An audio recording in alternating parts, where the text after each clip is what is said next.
Let me give you a method to kind of weekly cycle through your time management. 5 steps. Step number 1 is a brain dump. And when I talk about a brain dump, what I'm saying is you sit down at your computer or with a piece of paper and take everything that's on your mind and just put it down on paper. Don't worry about whether it's about work or at home. You know, if Thomas Jefferson was doing this, he would say, write the Declaration of Independence and milk the cows and so on, right? Whatever's on your mind, keep putting it out there. You know, I gotta lose some weight, I gotta send that email, just keep going until there's nothing left.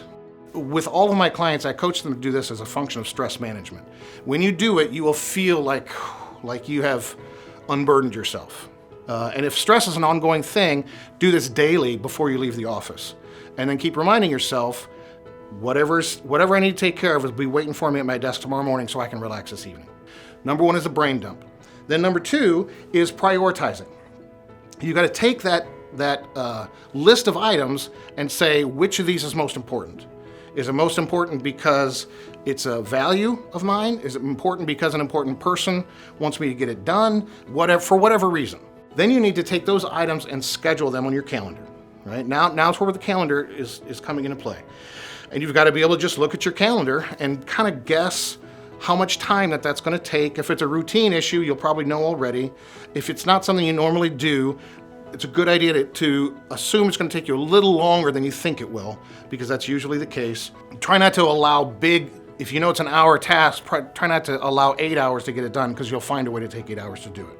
But put that on your calendar as your schedule. And then you have to execute that calendar, go through your day. This is some of the hardest stuff to do, actually, because you book a task at 9 o'clock in the morning, and what happens is if you don't have any energy for that task at 9 o'clock in the morning, you have to kind of grow that muscle of being able to do what you need to do when you need to do it. It's part of time management. And then the last piece is managing interruptions.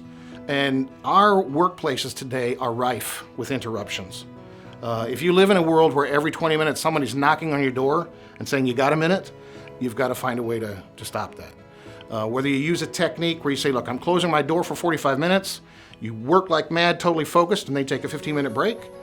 However you need to do it, find a way to manage those interruptions. And if you do this thing on a weekly cycle, you'll find that you can get the most done.